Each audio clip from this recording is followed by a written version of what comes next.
अस्सलाम वालेकुम वरहमतुल्लाहि वबरकातुह। दोस्तों, मैं हूं सुलेमान शाह और आप देख रहे हमारा यूट्यूब चैनल अमल से मुकम्मल।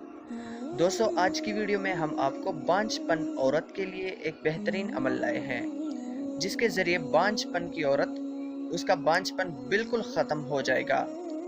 ये अमल थोड़ा लंबा है, लेकिन इससे मैं गारंटी के साथ कह सकता हूँ कि बांझपन बिल्कुल ख़त्म हो जाएगा और बांझपन से वो छुटकारा पाएगी। दोस्तों, ये बहुत ही तेज़ अमल है और बहुत ही नायाब अमल है, लेकिन ये थोड़ा लंबा है। आपने इसको समझना है सही तरीके से और फिर आपने करना है। इंशाअल्लाह बांझपन वो दूर हो जाएगा और आपकी बीवी वो बांझपन से छुटकारा पाएगी, या कोई भी हो वो बांझपन से छुटकारा पाएगी। ये बेहतरीन और तेज़ बहदब अमल है। इसके ज़रिए इंशाअल्लाह बांझपन बिल्कुल ख़त्म, जड़ से ख़त्म हो जाएगा। और ये अमल इस तरह आपने करना है कि आपने सूरे इखलास, जो कि सूरे एहदी भी इसको कहा जाता है, सूरे एहदी, सूरे इखलास, और इसमें अल्लाह ताला ने अपनी वहदानियत खुद ही बयान फरमाई है। और आप सल्लल्लाहु अलैहि वसल्लम को फरमाया कि ए रसूल मुबारक सल्लल्लाहु अलैहि वसल्लम, आप कह दे कि अल्लाह एक है, अल्लाह बेनियाज है, ना उसने किसी को जना है ना वो किसी से जना है, और उसका कोई हमसर नहीं।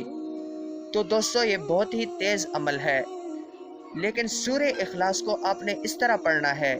ये अमल थोड़ा लंबा है कि आपने सूरे इखलास रोज़ाना और 10 दिन तक आपने करना है।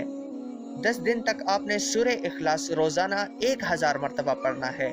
1000 मरतबा कोई मुश्किल नहीं, आप पढ़ सकते हैं। मैंने खुद भी ये अमल किसी के लिए किया था, आप भी दूसरों के लिए आप ये अमल कर सकते हैं, लेकिन आपने हमसे इजाज़त ज़रूर मांगनी होगी।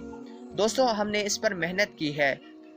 अगर आप हमसे इजाज़त मांगे, कमेंट में आप सिर्फ एक लफ्ज़ भी लिखते, इससे हमारा फ़ायदा होगा और हम आपको ज़रूर इजाज़त देंगे, क्योंकि हम अपने फ़ायदे के लिए भी करते हैं ये काम, और आपके फ़ायदे के लिए भी यही काम करते हैं कि आपको हम इजाज़त के साथ वजीफ़ा देते हैं और हमको फ़ायदा होता है। दोस्तों, अगर आपको कोई भी मसला हो, आप हमें कमेंट में आगाह करें। इंशाअल्लाह हम उस पर आपके लिए ज़रूर वीडियो बनाएंगे। तो आने वाली वीडियो तक अपना बहुत ख्याल रखें। अल्लाह हाफिज़। आपसे एक छोटी सी रिक्वेस्ट, अगर आप हमारे चैनल को सब्सक्राइब करें और लाइक करें तो आपका भी शुक्रिया होगा।